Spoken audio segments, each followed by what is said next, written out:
welcome back to the Zach Djellab channel, ladies and gentlemen. I hope you guys are doing very well at home. We are here, of course, at Clubhouse 5, just off Leicester Square. Make sure you check it out if you're ever in London and want to watch any sport. They've got a million TVs here, so you will not miss out. Join me today, brilliant people. Patrick Van Straten with a moon planet tattooed onto his arm. How are you doing? It's Mars. That's Mars. been there for like eight years. I know, but like I always try to think of a new way to introduce it, and I just saw it and thought that was the first thing. Yeah. How are we? I'm good, mate. Thanks for being here, and thank you to all the people who watch this, who've headed over to watch the Transfer Flow podcast. I can always tell who the kind of like FD heads are, because they're the people who compliment you, but also insult the other people that you're on with. And I was just like, I had to say to my colleagues, I was like, I'm really sorry, but you are going to get dissed, like for 6 months. Yeah. It's how it goes. But it does make me laugh every time. We do have to say as well. I do have to say thank you so much as well for the support on this channel too. Videos do really, really well. That's all down to you guys enjoying it. Henry Hill with the mullet. How are we doing? Yes, it's a work in progress. It's nice. It's not, you know Very what? strong Olympic Village vibe from you. That's what I've gone for. With the paper I beds. reckon. I think it's like when it's gone, it's gone. It's been a labour of love. I've enjoyed it. I think it's nice. It's nothing too crazy as well. Nothing too I've crazy. got curly blonde hair. It's all right. But yes, to echo what Pat said, on the first like long form thing I did for Football Joe, it was just all like Football Daily Love fans. Henry, love Henry. Which was it looked really good for my new employers. Be like, all right, yeah, but so yeah, no, it is nice. Brilliant. Very grateful for Brilliant.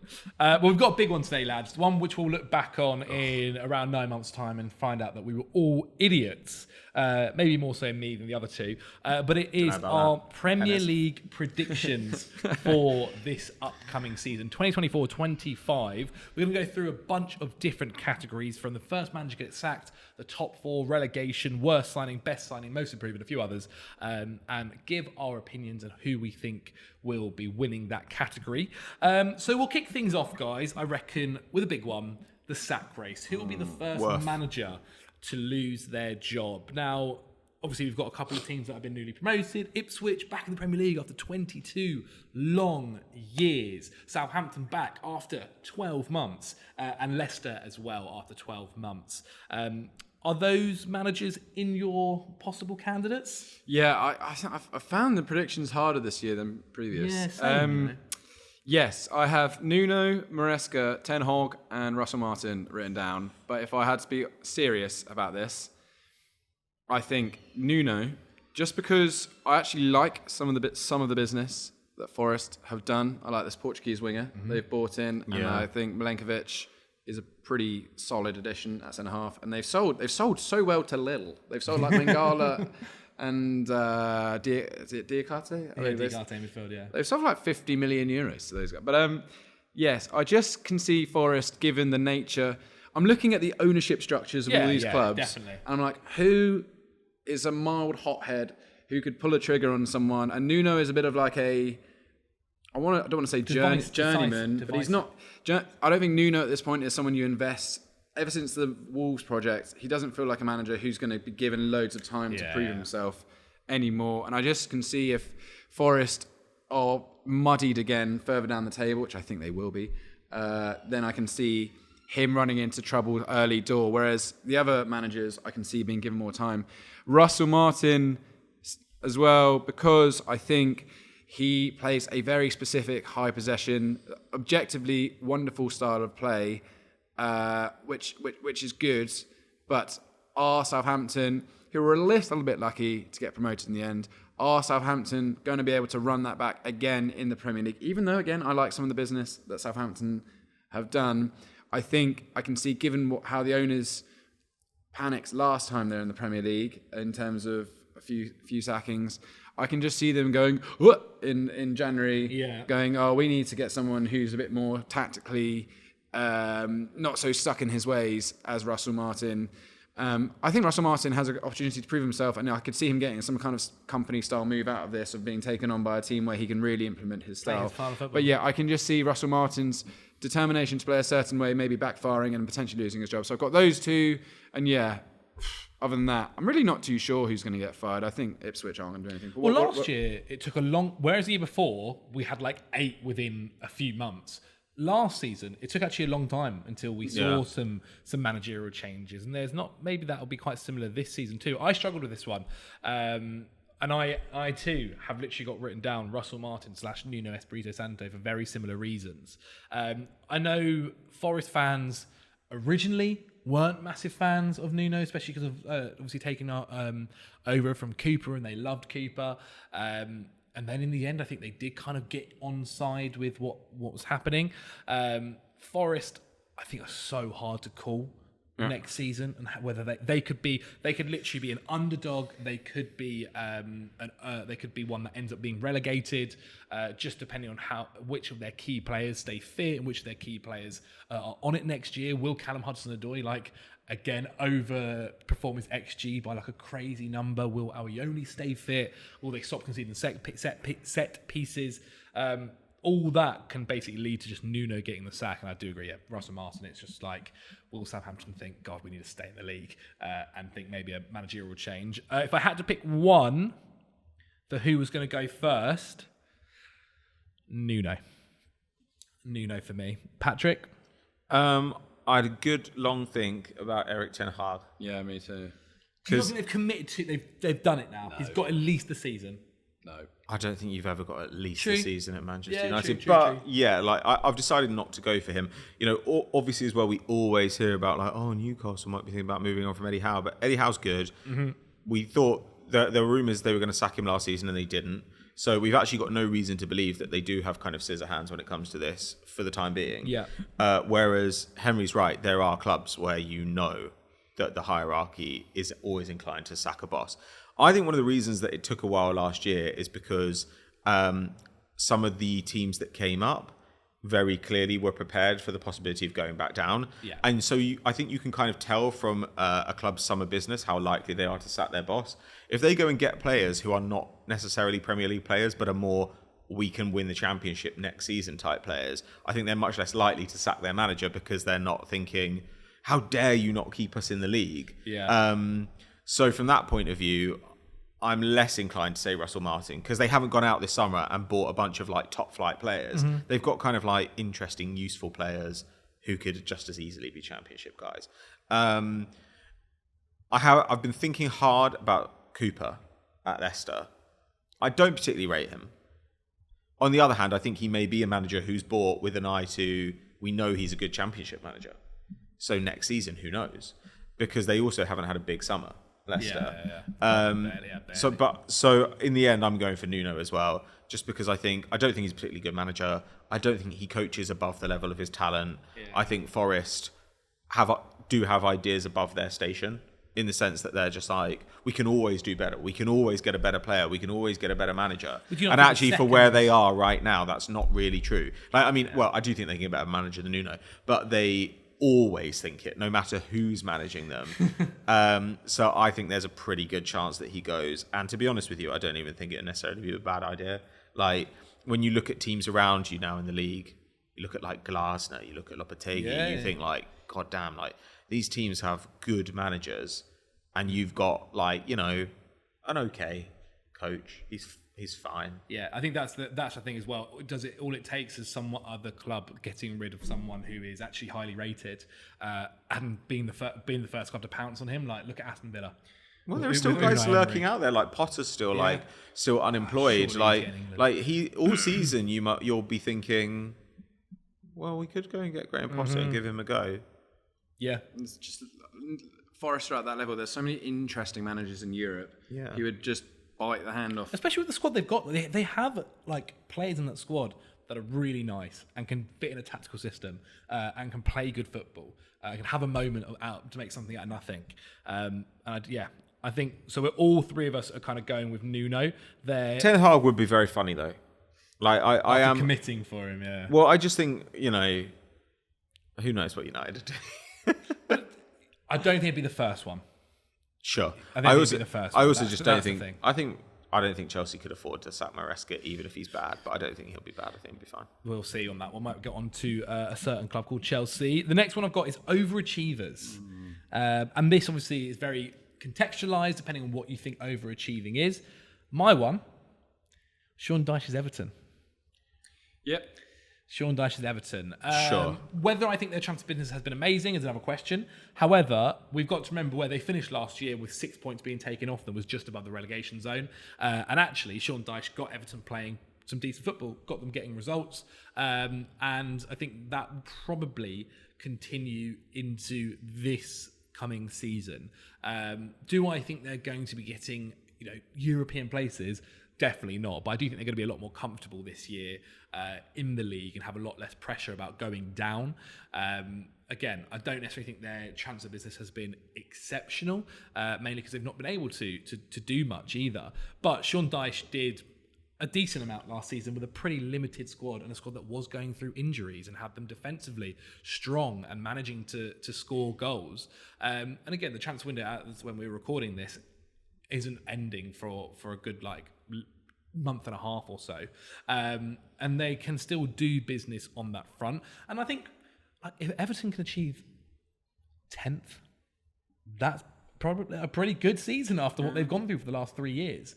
And so for me, that would be my overachieving team.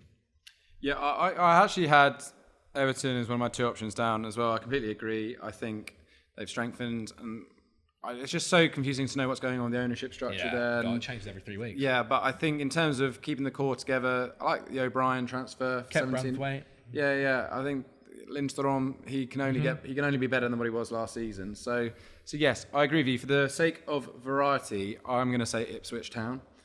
And this is a bit, you're going to be like, oh, this doesn't necessarily mean they're going to survive. I just think they're going to look better than what they are. Luton-esque.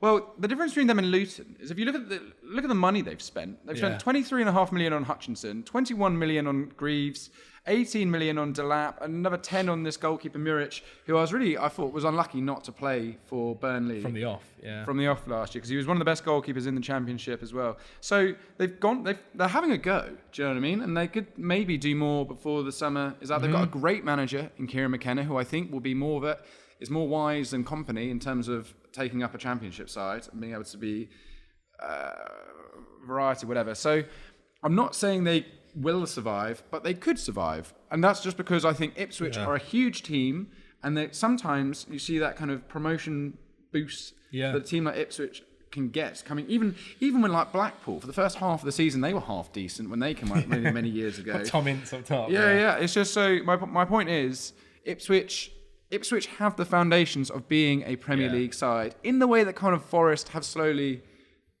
managed to weed their way into the division. Yeah. So I'm really excited to see. I'm more excited to watch them than I am Southampton and Leicester.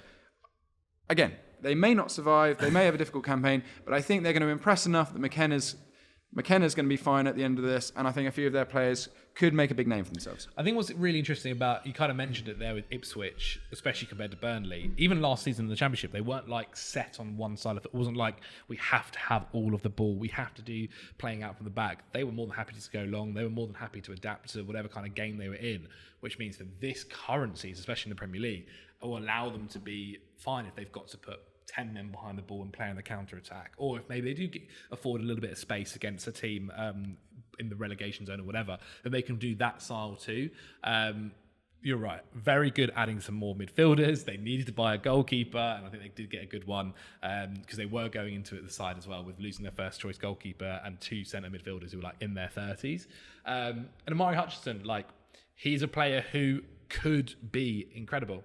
Had a good year last year in the Championship with them, and if he does develop into this starlet of a player in the Premier League, could do crazy things for them. Luton weren't a world away from staying up last year. They just had a horrible second half to the campaign, but they just couldn't get the wins they needed. They threw away some leads, whatever.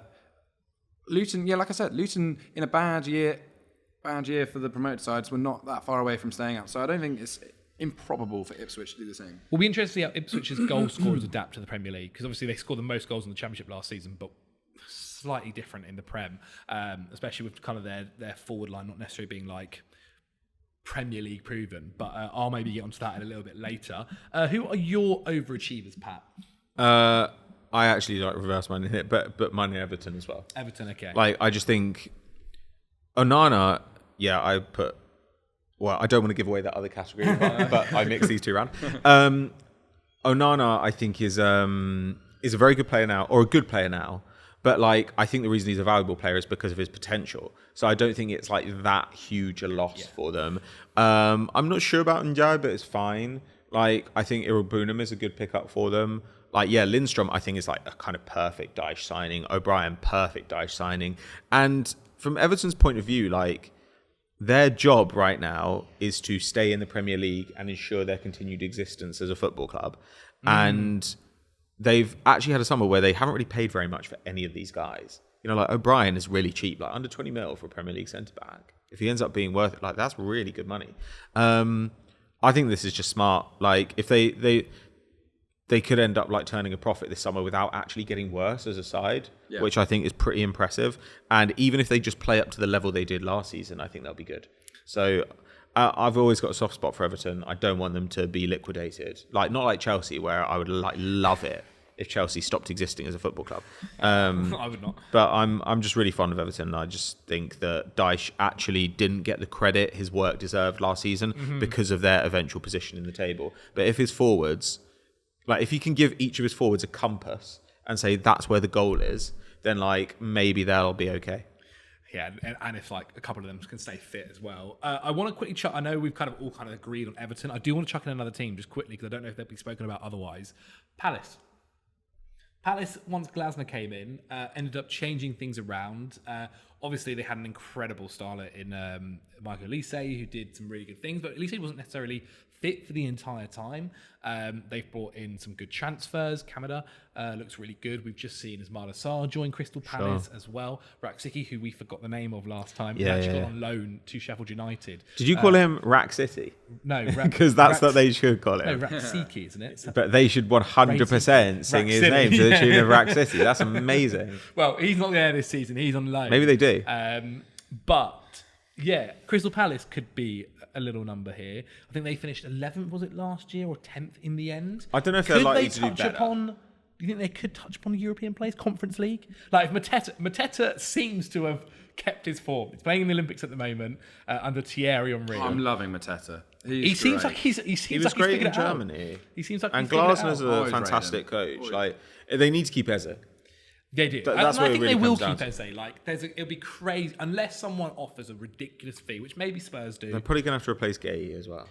If Gay does leave, but they will have an absolute. The Wolfsburg Lacroix, they are. Yeah, but they will have an absolute ton of money to replace Gay as well if he does go. Yeah, and plus, he's a right footer playing as a left centre back. Yeah. Like, you can replace him. They bought a centre back from Betis as They well, did. and I think like Joachim Andersen is probably an unsung hero. He's good. His work has let Gehi look even greater. So, and I thought Gehi, whilst I thought he was amazing at the Euros, and I thought he had a good season last year, I didn't think he was like incredible last season. I think the Euros really kind of pounced. He is a good defender. He is, definitely. But like, I don't know, there are other defenders to be had. Like, it looks like Newcastle, for example, have turned their attentions to Gehi after failing to get a deal done for Malik Thiaw from AC Milan. I think he'd be a great signing for Palace. Like, or even you might be able to get Tomori out of there. There are players like that who you could like make an effort for. Like, they could go and get like Kivior off Arsenal, probably on a loan. Like, he's a left-footed centre back. He's not going to be dreadful. There are tons of players like this who can be had without exposing yourself to huge financial risk. And I think they're making some good moves over the last few seasons. Maybe they've done a really good job. Maybe bar the Rob Holding on £1 million fee. It was literally like £2 million. Yeah, but the only thing is, we all know they're good. Are they going to overachieve when everyone thinks they were really good? If that makes sense. But I think in terms of literal position on the table, yeah. Okay. Like, if they touched upon a European place, that would be an incredible season. Sure, but then you also think, well, like, Brentford almost got relegated last season. Like, they finished like 16th. Well, Brentford, I don't think, are a 39-point team. Like, I think Brentford are quite a bit better than that. On the other hand, I don't really want to like big them up too much because I'm really not sure about Igor Thiago, who's also now injured. Like, I don't know, whatever. Like, I think that's a question we can come on to when we get to another category, which is most improved. Yep. Because I think there are questions here about, like, are we just going on position in the table, or are we going on actual, like, how good they are as a side? Because Everton, I think, we all thought were better last season than they look. So I think putting them in most improved doesn't quite make sense. Sure. Anyway, we have put Everton in our overachievers for next season. Be interested as well to see which ones we pick team/players for. I said to Henry, kind of, it is down to each other's opinion on it. Underperformers. This though is a team. I've gone for Manchester United. Relative to what? Like everyone thinks they're crap. I mean, they were worse last season than they're finished. I've seen reports. They should have finished like 13th. I've seen reports from like news outlets and stuff saying they'll be finishing top 4. That's banana. Oh, yeah. I know, if that's that what shocked me. happens, That's that'll what be shocked one me. of the crazy things. That'll be crazier than Leicester winning the title. Like But seriously, that's what shocked me. And so I thought they can go into the underperformers. what do they think they've done that's made them better? I guess they think they've brought in a striker. They've brought in a centre back. That's basically it. So far, they're going to have a few more players. A striker who's not going to start because Hoyland's going to start. Yeah, exactly. They brought in a centre back who's not going to start because he's injured. But do you not? I've seen a bit of. like, But I've seen alright. also United fans as well. I think online believe that this United side is kind of getting back. did- to I its don't know best. how real those people are. When roaming the Look at, like, streets for bots. my new job, Yeah. a lot of people have all said they're worried that United could do something this season. I'm not against the idea. I put Chelsea down personally. Me too. I just look at all their transfers and I think, is this squad any better than the squad last year with a new manager who is very bluntly forcing through a new style of play, which in pre-season has not looked great. Although last season, Nicholas Jackson looked great in pre-season. I think if you want to, go on, finish first. Chelsea's squad is huge and they need to boil it down so that people know their roles, know where they stand. Otherwise, there's going to be, I think, some anger, maybe. But Dewsbury Hall, fine. Jorgensen from Villarreal, very good stats last year. Did they need him? I don't know. Kellyman, don't even want to talk about him. Renato Vega, 14 million euros from a guy from Basel. Is he meant to reinvent the wheel there? Caleb Wiley, another left back. Mark Gui, who played like 10 games for Barcelona. Don't get me wrong, I actually think Wasn't that's he like 3 million? I think that's a really good transfer in terms of the money you paid for him. Tosin, fine. Is this a team that is much better and is going to seamlessly become this passing, beautiful, Maresca ball situation, given the strength at the top of the table? If it depends, like if Chelsea are expecting. But what do you think is underperforming for Chelsea? Where do you think they'll finish then? I think they'll finish. They finished 6th Eighth last year. 8th or something like 7th or 8th. I think they'll win. Maresca's also not replacing like a pub manager. He's replacing Pochettino. People are talking like, we've got Maresca in now. It's just like, you had Pochettino last season. Like, he's a good coach. I don't know. It just seems weird. People are acting as if like Maresca's starting from a foundation of absolutely nothing. I just think Chelsea. If I'm being honest, I think Chelsea will probably finish like 6th. I also don't.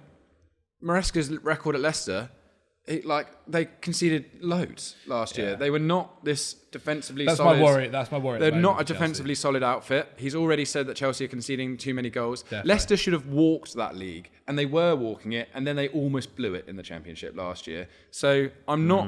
I'm just. Look, Zach, I appreciate that you love Chelsea and whatever. I'm worried about them because I think they've got a new manager and a bunch more players in, and they're sort of going. It's like, well, what happens now? Even like the academy, like I look at the situation there. That's a disaster. You're now in the academy going, oh, there's not. If I'm scouted from a local area, I'm not really here to be in the first team. I'm just here to make money for the club at some point in time. And then they're buying all these younger guys. Like the academy's bloated, the first team's bloated, the style of play is transitional once more. I just don't get it. And I think there are better, even like Liverpool getting in slot early and just biding their time and figuring out who they're going to buy. I just like what Liverpool have done this summer, even if they haven't done that much, more than what I like from this Chelsea team. Sure, and but I think like given the rate at the top of the Premier League, I'm worried for them.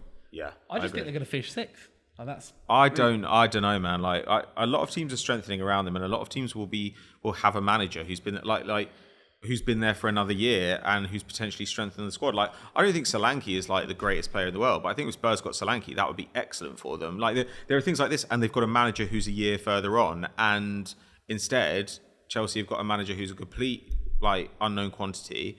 They've got, as Henry says, a bunch of new players with guys leaving the academy and guys like Conor Gallagher leaving the first team. I also think, not that I want to do like a sort of vibes-based analysis, but Liverpool feel like they've spent the entire summer building good feeling around their coach and their team. Chelsea feel like they've had a horrible preseason. I don't think preseason is predictive of success, but I do think that toxicity around preseason is predictive of failure. Like the vibes around it have been bad, and I don't know. I feel like it might be a bit hard in that dressing room if you're just like, oh, Conor Gallagher, he was one of the players who like came through the academy, has been here for nearly 20 years, and who was good for us last season. Gone. You know, a bunch of us came through under like these guys who were running the academy. Gone. And instead, oh, well, we've got a 20-year-old striker who was playing for Alaves last season. He's going to be our saviour. Like, I don't know. I just look at it and I just think Pochettino is not a moron. Pochettino spent a year trying to put this together into something coherent, and towards the end of the season started to get there, ripped it up and started from scratch again with a guy who has never coached at this level and who, as Henry said, did not like dominate that league in such a way that you were like, wow, like he's so clearly so much better than everybody else. Like, there were flaws in his managerial approach last season. I don't know, like underachieving with the money they've spent over the last few years and with the teams around them. 8th is perfectly possible, and that may only be a couple of positions, but that is a huge underachievement for Chelsea given the financial like pressure on them right now. We'll get onto it later. The Conference League could be a saving grace in terms of accessing higher level European football next year. But even that competition, you have to play 2 legs just to get into it. It's then like a 6-game. We don't though. You do. Every team entering into the Conference League has to play a playoff. So you have I thought we were already in the playoff. No, because there are teams doing it now. So yes, they're all figuring out who you're going to play. Yeah, we play so it's a 2-leg Braga. It's a 2-leg playoff. You then have to play 6 games in the group stage. Again, you then have to play. If you don't finish in the top 8 again, you have to play another like last 32 and then 16, whatever.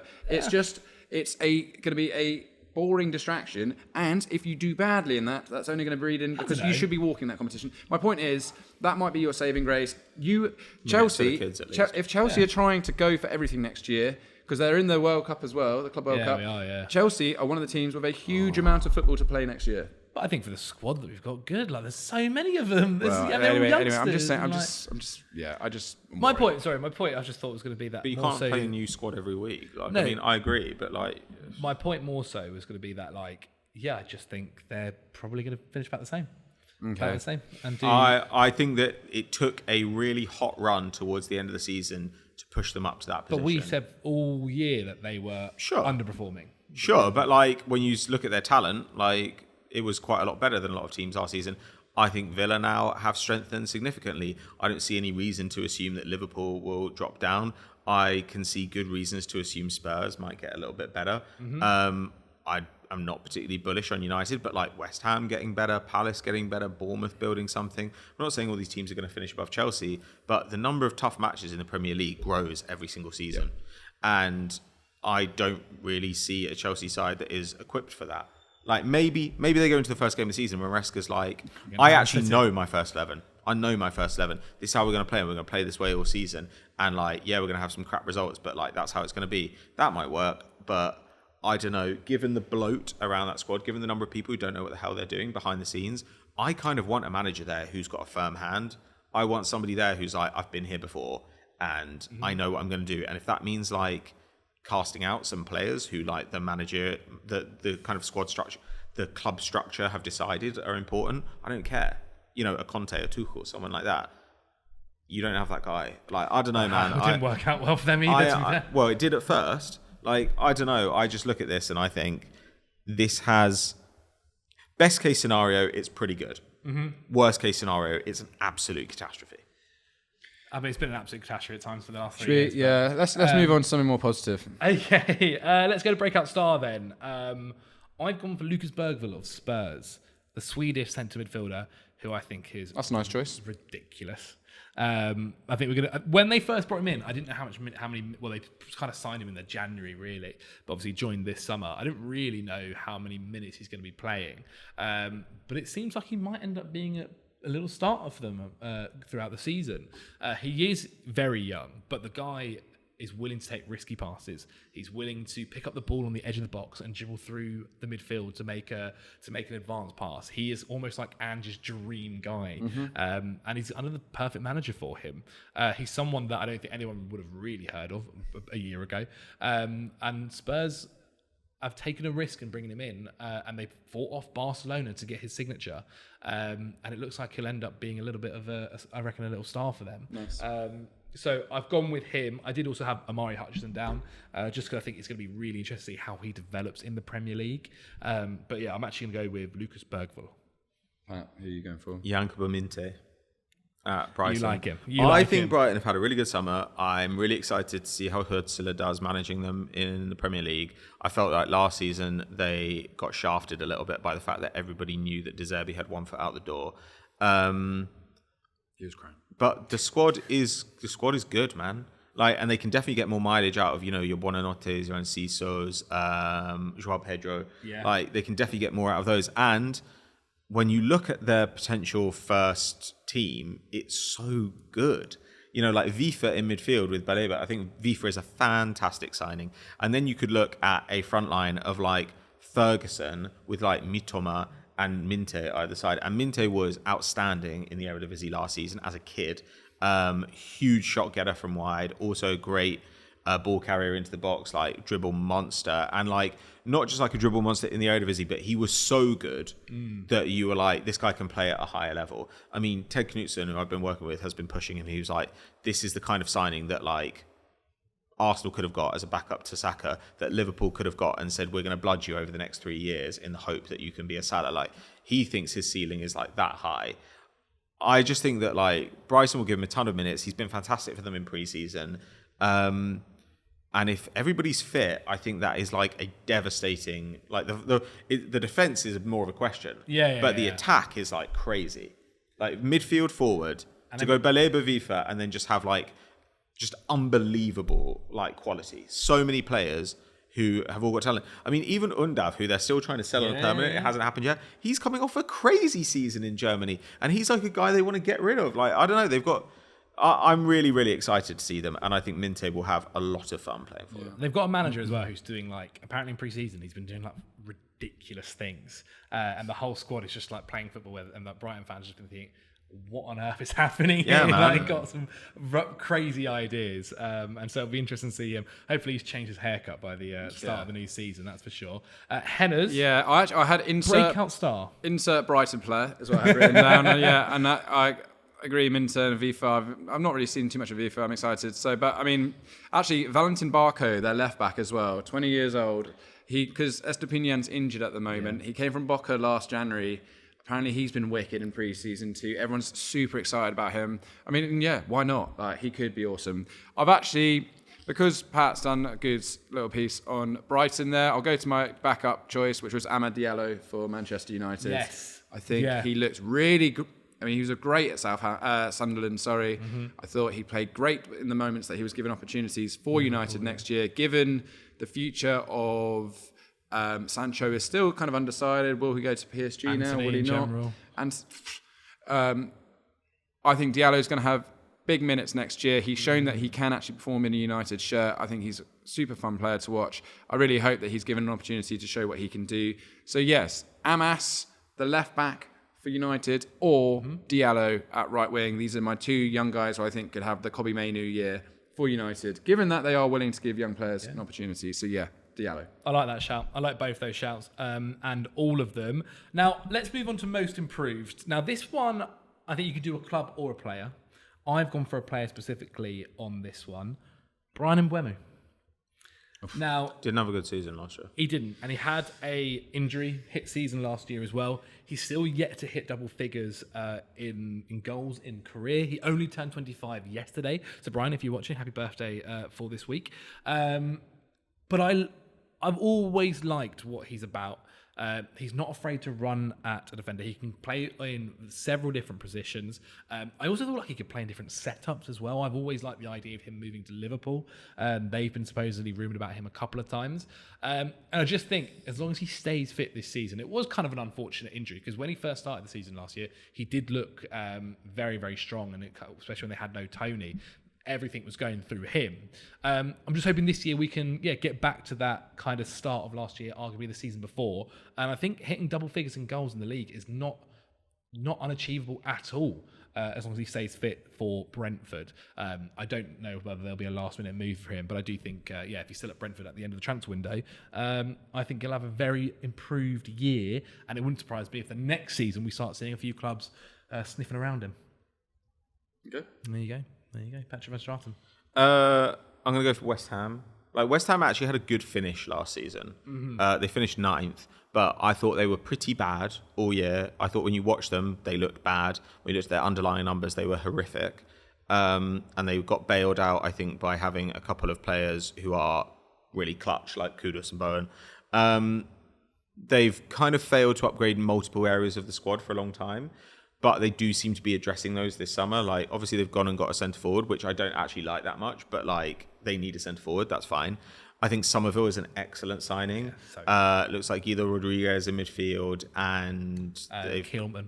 Yes, Kilman's coming in, which is a huge overpay, but he's a good player. Yeah. They still are looking at a right back, which they definitely need. You know, they've been looking at Wan-Bissaka and Mazraoui. Either one of those, I think, would be really good for them. They've got a good coach in. I don't know. I just look at them and I think I don't think they'll improve their position in the table.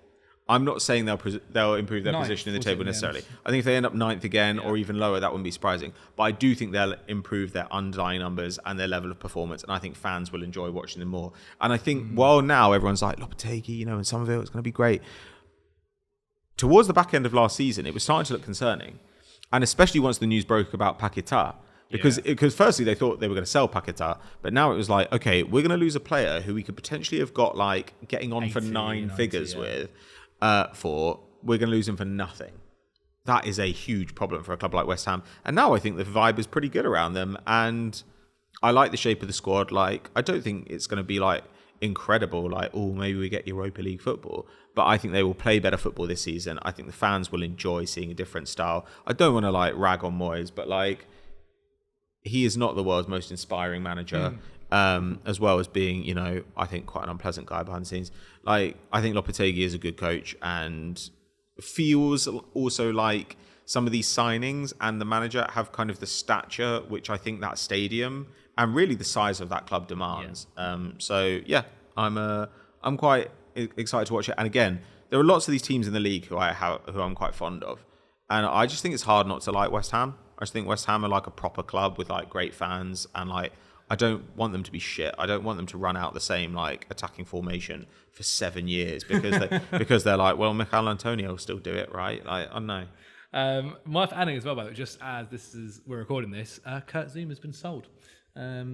In case that changes your opinion at all, Pat. I don't care. That literally doesn't affect my opinion at all. I think Saudi, from what I saw. Sure, fine. That feels right there. All the cats you can keep. Have a quota, don't you? Henry Hill, your most improved. Yeah, I actually think Pat's spot on. I found it's quite hard, really. I put Darwin Nunez, in all honesty. Yeah. I just think that's a good call. I'm just like, this guy has to explode at some point. Do something, because he was great at Benfica. I think him and Nicholas Jackson were like the 2 biggest XG underperformers last year, and I just think even at the Copa America, just pulling your hair out, the amount of chances he had for that was class. Putting your hair out, like the opportunities. He gets loads of opportunities. He can clearly score. Like, he clearly is a good striker. Liverpool have not tried to upgrade him, so they're going to back him once again, as they should. He's an £80 million striker that they paid for him. I wonder if in a higher possession system, with more time to think about what he's going to do, because I think, obviously with Liverpool... You think more time? Well, I'm just hoping with a new manager, if they can just put it on a plate for him and say, go on. He's just a confidence guy, really. He's more like an instinct striker. He's much more stylistically similar to Jimenez, who was playing for. Am I thinking? No. Feyenoord. Yes, you're correct. He's much more stylistically similar to him than he was to like the guy he was notionally replacing at Liverpool, which was Firmino. Yes. I completely agree. It has to work for him, because for all those bad misses, he did score some good goals. He can score some great goals. Like, there's just something missing. And I think for a guy that missed as much as he did last year, he's never stops trying. He never, like, one thing you can't say about him, never stop trying. He does not down his tools. He will like work and work and work until whatever. He's got a great international manager who throws an arm around him. I think he's got a good situation at Liverpool, and I haven't seen the fan base turn on him in a horrible way. I think they kind of accept that well, people love him. He's almost like a ridiculous cult figure for the wrong reasons in some ways. But I'm just hoping this is the year we see Núñez level out in terms of expectation and goal rate. He did a weird thing at the end of the season last year where he deleted all of his photos from his time at Liverpool and stuff. But as you said, it does seem to still be there and will be there for the start of the season. I think that's actually a really good shout, Hannah's. I really do. Best signing so far. Well, best signing of the window. Again, worth noting, doing this before the season starts. So more signings might happen. That might change people's minds. But right now, I've gone for Somerville at West Ham. This is someone that was being spoken about previously as a 60-odd million pound move to get his signature. Ended up being about 30 mil to West Ham. Pat's kind of already covered West Ham really well. But someone who still is young, developing, can do some really ridiculous things. Leeds fans were distraught, I think, at the idea of losing him. They've still managed to keep Rutter at the moment, but we'll see what happens with that side of things. I thought when Leeds were in the Premier League last year, Somerville was okay, but he was very young. And I think he's a little bit older now. He had a very, very, very good year in the Championship with Leeds. And so I think joining that attack of a Fulkrig, Bowen, Kudus, him joining that side, the Guillermo right winger from Brazil as well, is really, really strong. And I think he's got a manager there that will get the best out of him as well. So that's Somerville for me. I didn't want to talk about the same players. I didn't want to talk about FIFA so I just picked somebody I haven't spoken about at all, even though I don't think he'll be the best signing of the year. Sure. But Lindstrom, we've talked about him a little bit here. Yeah. I just think he is big and fast and plays a kind of hybrid forward role, which I think Dyche will absolutely love. I think those attackers, all the centre forwards they've got there, need somebody alongside them to help them out a bit, because otherwise you've basically got wingers whose job it is to cross and strikers whose job it is to score, and strikers absolutely did not do that job last season. So obviously getting him and Njai as well, there's clearly a theory of we need something to link the midfield to the attack a little bit more. I just think Lindstrom, great intensity as well. You know, he just seems like a really natural fit for Dyche. I think Dyche will love him, and I'm excited to see that. I don't think there's any reason that Everton should be as bad as their position said last season. You know, we've talked about it. No, it's fair enough. I think sometimes that's what happens, isn't it, right? You end up talking about a certain club and then we'll cover the players within that one. Henry Hill. Look, I spoke about it in the last show that we did. Yeah, it went out last week. I've got sort of head and a heart one. My heart one, I genuinely think Smith Rowe is going to be amazing for Fulham. I think the money's great. I think the need for him is huge. I think his talent is undeniable. Keep fit, play minutes, show what you can do at Fulham for 27 million, rising to 34. It's really a win-win all round for player. And I think a lot of people have been really down on Fulham. I'm less down on them. I think Smith Rowe could be an amazing, amazing signing at a pretty reasonable price as well. However, another Dean Huijsen to Bournemouth. This is a 19-year-old centre-half they've bought from Juventus. This replaced Kelly, essentially. This guy is hugely talented. He went to Roma last year on loan. Looked great. Hasn't played loads of first-team football, but he's Spanish, but he's got Dutch parents. A lot of people are going, wow, what a good deal this is. Not, again, the money's great. No expectation to start straight away. The Zabani, and they have someone else, I can't remember, a centre-half as well. But I think he will work his way into that Bournemouth side, and I think for that much money, given the success that they've been building around this current squad, Dean Huijsen, I think, could be one of the bargains of the year. I'm really excited by him. I saw people complaining about this transfer in the way that they were like, he's too good for Bournemouth. Well, it's why is he going to Bournemouth when he could have been going to a club in Italy or Spain or something? And that's the attraction of the Premier League. He went to Roma last year on loan and looked great. Scored a great goal as well. How Bournemouth are the only ones to have locked in on this and paid the money to get him out? Well, I think that's the thing. I think other clubs were, and he picked Bournemouth because they were in the Prem. It's nuts. Napoli have just bought some bloke, Buongiorno, for 35 million euros. Why aren't they looking at these kind of transfers? I don't get it. Apparently Conte's losing his marbles because they're not signing anyone.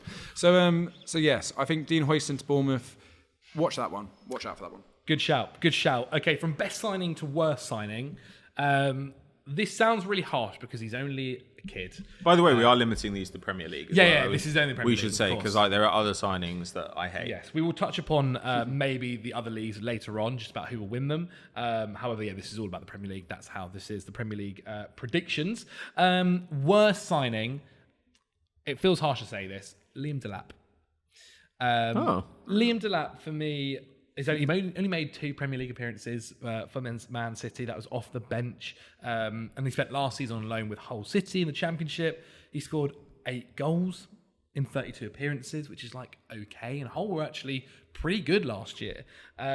He's been bought for about £20 million, which is a lot of money to spend on someone where, Ipswich last year scored the most goals in the Championship, and they did a very good job at that. They had several players. I think they had 3 players over 20. Yeah, 3 players over 10 in double figures in the league. I think they had more than that in the end. I think they had a bunch of players over double figures. Maybe I'm looking at goals plus assists. Yeah, but they had goals. 6 guys who were goals plus assists in double figures. However, they were more shared around than they tend to be. Yeah, incredibly shared around. And I think in the Premier League it's going to be a little bit tougher, especially for someone who's just. It's not like Liam Djellab had, say, for instance, go back a couple of years. Do you remember when Broja had that 1 year on loan at Southampton? Where he wasn't even very good. Yeah, it wasn't even very good, but people were losing their mind. The potential here is really good. We've not seen that with Liam Djellab, even at Hull City, really, on loan. So I think it's a big gamble to take on someone. He can play kind of on the wing as well for them. It'll be interesting to see how he kind of fits into that squad from last season. But I just think it's a big gamble and a decent amount of money. At least when they bought Amari Hutchinson, he was someone that was so good for them last year. He fit. He is almost. There's very rare that you can buy a guaranteed success transfer, really. And I think Hutchinson kind of is maybe one of the closer ones to that. Liam Djellab is arguably the complete opposite and very much a risk. And if, say, by January we're sitting here and going, Ipswich can't score goals, or Ipswich are struggling to Liam Djellab's got a goal. That's a big outlier. He is someone who, if they go down back to the Championship, you sit there and you go, okay, well, he'll work there. He can definitely improve. And he is still young, of course, and I'm sure he'll improve under a manager who likes working with young players. And he might have the same thing that Hutchinson had, where he doesn't start straight away, and later on in the season we see him kind of get into the side a lot more. I just think it's a big risk. It's harsh maybe calling him the worst signing, but if we're talking about a side that we want to try and see keep and stay in the Premier League, they do need to make sure their signings, when they're spending £20 million, succeed. So for me, it's Liam Djellab for now. What is yours, Henry? We'll jump to you first. I actually don't dislike. I think most of the business into the Premier League this year has not been that bad. I agree. I found it really hard. Not been crazy figures either. Yeah. Has there? Again, not to repeat myself, I don't think Chelsea have necessarily upgraded. So I think you could pick a few of those. This again is really harsh, they only have done it for financial reasons. Elliot Anderson to Forest for £35 million. I'm like, what? What are you going to do? So I like him. You like him? I don't think he's a £35 million player for Forest. I think he's fine. So I think the same money as Minter, and Minter's way more exciting and will offer more ultimately as a final third product. So again, I'm really not backing this as a suggestion. I'm just saying, for the money paid in what has been a very strong window all round, I'm going to go for everyone. I'm going to go for Elliot Anderson. Although, I feel it's slightly bad saying that. I mean, Chelsea have signed obviously Jorgensen for 20 mil. I don't really see the point. Chelsea have just been doing keeper signings for no reason whatsoever, just to add to the mountain of financial problems that they've got, none of whom are first team quality for them. I just don't really understand why they're doing it. They've just got tons and tons of them. But also there's been a lot of what looks very clearly cooking the books. So Newcastle apparently have to go and sell Anderson and Minte, but on the other hand, they can go and spend over 20 mil on Odysseus Flakodimos. And you're just is this guy good? Not really. But we're going to buy him for reasons passing understanding. There's been a lot of that stuff where you're PSR this is a bad signing, but this is obviously a PSR move. Yeah. I don't like Fulkrug. I talked about that on the other show, year, but it's not necessarily that I don't like it for this season. I think it's a bad signing in that it's a 4-year contract you're buying, which you shouldn't for 30 mil. But honestly, there are more moves mooted that I dislike than moves that have happened. Okay. So, for example, if Fulham go and like add McTominay for like 30 mil, that is crazy. They're not going to do it anymore. Good, because that's a horrible idea. He's crap. Even Galatasaray are like, boy, do we want to do this? Yeah. Like, he's rubbish.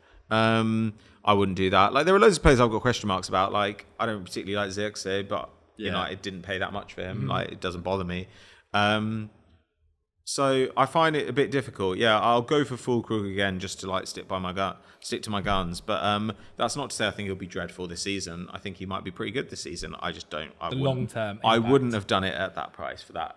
For a guy who's already 31. Yeah. Like if he were 28, we'd be like, well, you've got to accept you might not get a lot out of this guy in the back half of the contract. So he's 31. From the start. 23 million for Vlachodimos when he didn't even start for Forest is just baffling. But well, it's not baffling, is it? Well, it's just, that whole, I think the worst transfer has just been the blatant PSR corruption, loophole bullshit of the, Going to be interesting. That's the worst thing. How they develop that one, that's for sure.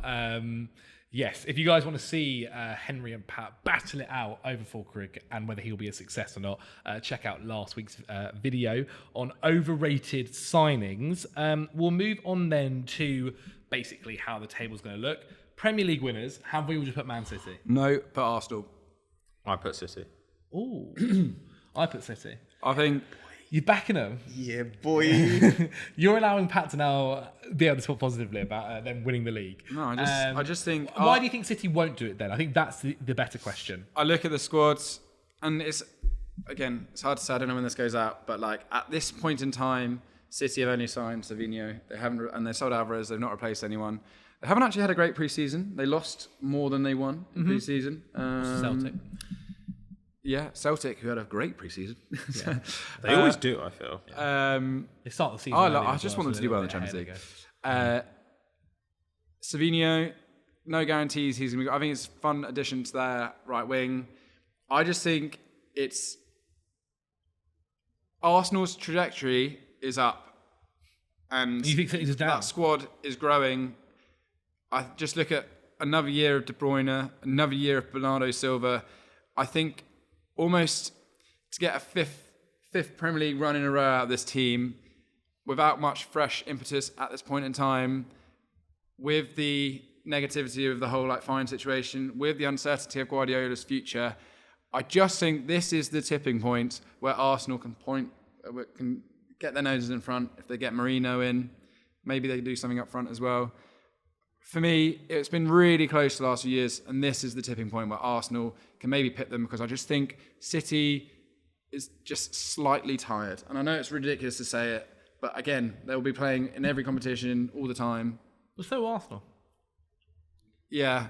It's a tough one. It's always tough. At the beginning of the season, it's tough. I also just don't want them to win a fifth title in a row, so I'm going for Arsenal. Okay, interesting. We both got the City, I think. Obviously, why they just do it every single time. I think Pat did say as well. The big games get harder every single year, and I think going at City is.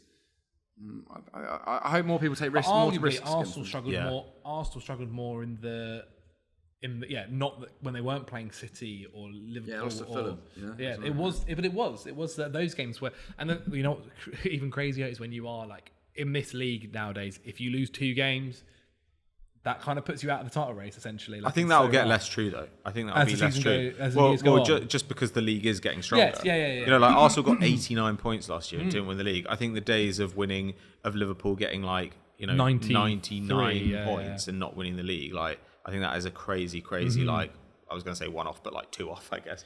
I don't know. I think Arsenal could totally do it. I just don't like to predict Arsenal to win things. I can't do that. Fair enough. I'm sure we'll have this conversation as well as the season goes on, and as City start poorly. Arsenal are leading the title till December. I don't know, man. Arsenal's first 5 games. Who are your first 5 games? We've got away. I can't remember who we're playing first. It might be Leicester at home. Yeah. But our first 3 away games are Villa, Spurs, and City. Woof. So, but I don't know. You get Mourinho in or something, and you're just those games are not unwinnable. Arsenal lost away to Villa last season when they shouldn't have. They could have beaten City and they didn't. All those games are winnable for them. Even Havertz didn't turn up for the first 3-4 months of the season, and now he's a really respected forward again. So you wouldn't have seen it, but George is like Havertz for the Ballon d'Or. I did see that. Like honestly, like Kai Havertz was fantastic the second half of the season, and if he plays like that the whole season, then like Arsenal have got a really useful weapon that they didn't have for the first half of the campaign last year. And while Arsenal have only signed Calafiori so far, they literally got like 90 minutes out of Timber last year. Yeah, he's basically a brand new signing. They've got a whole year of him. So like if they get in a midfielder and maybe somebody else, quite exciting. Plus they've got Nwaneri coming through, who like again I don't think he's like going to make the difference in a title race, but they can blood him in other competitions. Yeah, he's an exceptional player. Did you see Arteta's comments about Gabby Jesus yesterday? He was basically like, he looks different. He's come back. He came into pre-season. I don't recognise him. He's different. He's going to be different this season. Gabby Jesus is a top class player, and it really makes me sad for him that like people don't seem to recognise this, including Arsenal fans. In fact, principally Arsenal fans. Yeah. But I think he is fantastic, and he does things that nobody else in that Arsenal squad can do. And if Arsenal had gone through against Bayern in the Champions League, it would have been largely down to him. Yes. He's very good. But anyway, come on, Zach, let's move on. Sorry. Yes. Our top four then. I've gone Arsenal, Liverpool, and Spurs. Anyone got a disagreement? Obviously, I've actually not put Aston Villa in there, but I just think with them playing in the Champions League. I have the same as you. I have City, Spurs, and Liverpool. Okay. I'm denied about Villa and Spurs. I've gone Villa in the end, just to be different, because I figured you guys would say Spurs. And I don't know. I really want them to do this Joao Felix thing. I want that to happen. If that happens, I'll be super excited.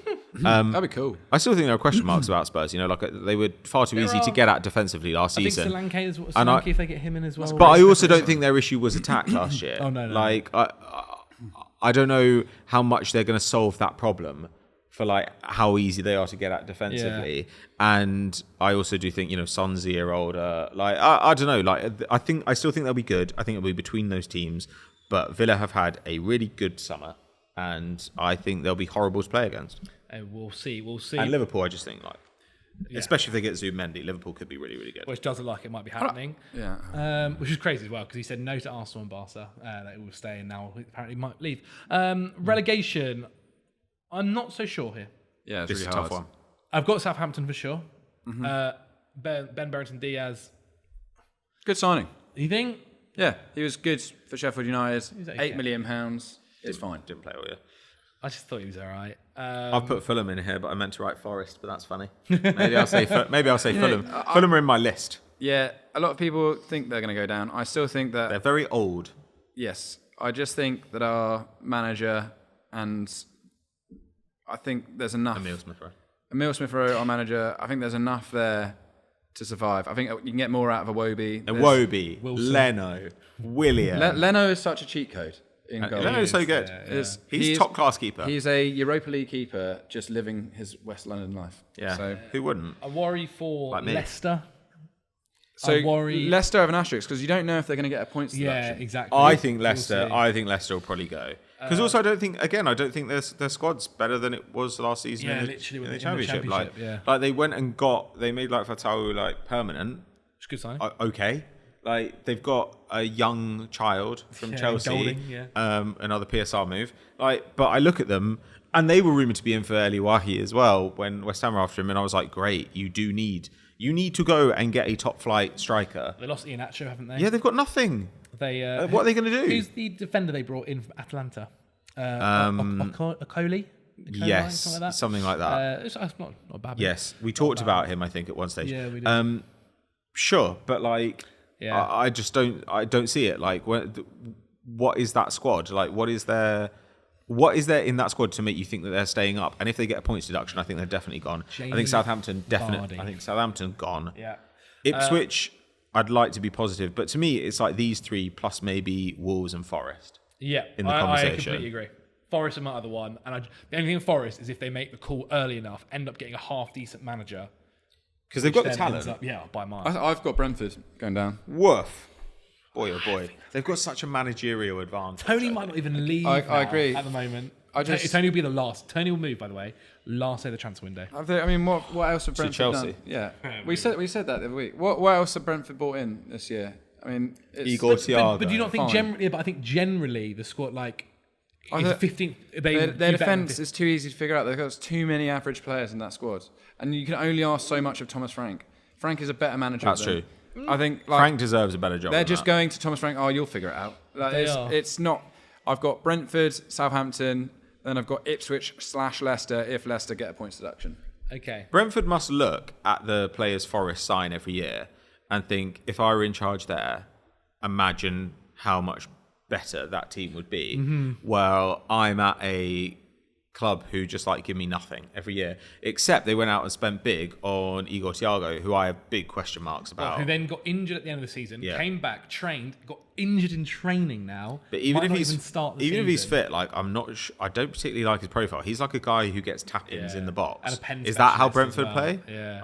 I don't know. Well, actually, no, I don't think he's available till January, if I remember correctly. Great. Yeah, going to be interesting. Maybe not a bad shout, Henry. Tony doesn't even want to be there. They clapped him back after international duty. And you got Brentford right last season, didn't you? Disgraceful player. Said got they Brentford finished. right last Said they finished 15th or 16th. And Maybe they 2 did. years in a row with Henners, we'll see. Go down. Okay, as well, get in the comments below, let us know your ones. European top 5 league winners. PSG, PSG shoe-in. Bayern. I've gone Borussia Dortmund. I'm going Leverkusen. Okay, we'll see what happens there. Real Madrid. Can I Yeah. just Dortmund's business is so good. It is so Jan good. Couto, amazing. Pascal Gross Decent, for a season or two, fine, amazing. Girassi Fantastic. sold Fulkrug and brought in Girassi, perfect. And Anton, he's just an absolute bulldozer at centre half to replace Hummels. And they're getting Max Bayer. And they're getting Max Bayer in. It's wicked business. I genuinely think, and they've got rid of Terzic, who I think was held. I like him, but he was holding them back. I think they're going to go for Who it. is coaching them now? It's Nuri Sahin. Nuri Sahin. Sahin. Yeah. From assistant manager to manager. His first job. Okay, cool. That explains why I didn't know. Because I was just like, hang on, I remember Dortmund we're getting rid of Terzic finally. Nuri Sahin. Okay, cool. Yeah, why not? It'll be interesting what I'm happens up for there. that. Great. Fine. Real Madrid. Yeah, I'm excited to see what Atletico do. I don't think it'll be as much of a coronation as we were expecting, like the Madding and Mbappe. I think there'll be some teething issues. Inter Milan. Yeah. I'll call it Juventus. Wow, big jump. I just like the new manager. Love the signings. Coop Miners is forcing his way in. I think look, it's Inter, yes, but for variety, I've gone Juventus. Cool. Maybe we'll do a video later on in the season about the other leagues. Champions League win, obviously a different format this year. Could see a few different upsets. Who have we put? Real Madrid. Real Madrid as well. Inter. Fine. Nice. Okay. Again, we'll probably talk about that later on. Europa League. Athletic Club. Bilbao, yeah, Athletic Club. Exactly. Did you put that as well? Yeah. I didn't want to put Spurs. All Roma. in their own stadium. I didn't want to put Spurs either. Athletic Club or Roma. Okay. Conference winners. The boys in blue. Panathinaikos. The boys in blue. Okay. Who have you got for Conference League? I just didn't put anyone. I don't care. Fiorentina. This is the year they're going to do it. I literally was just. I started looking at the list of teams and I was like, I don't care. Yes, Fiorentina or Panathinaikos. One of them are going to win. When I was looking for the badges, I was like, oh my God, I don't recognise half. Somebody who drops out of the Champions League will probably win the Europa. Does that mean more? No more It dropping does. out. One of them drops out. No one drops out. Promise. They're all locked. They're all locked. All locked. Can't You're in, drop you're into in. other leagues anymore now. Other things. All right. Okay, well, there we have it, guys. That is the predictions for the upcoming Premier League season. Let me know in the comments below your thoughts and your predictions as well. Henry Hill, where can they see you? Oh, yes. Roaming the streets of London from time to time. You can find me on Football Joe. Go check that out, the socials. And follow me on Twitter for some hugely interesting analysis on life. Indeed, it is. Mainly about Emil Smith Rowe propaganda. Patrick Van Straten, for the people at home, and where can they see more of you? Unseen Incidents with Patrick and Pete. You can find us on your favourite podcast app. You can sign up at patreon.com/PatrickVS to get extra episodes, ask questions, so on and so forth. You can also find me at the Transfer Flow podcast that goes out on podcast apps and also on YouTube a couple of times a week. Perfect. That will all be linked in the description below. Guys, subscribe to the channel, like the video, and we'll see you guys next week.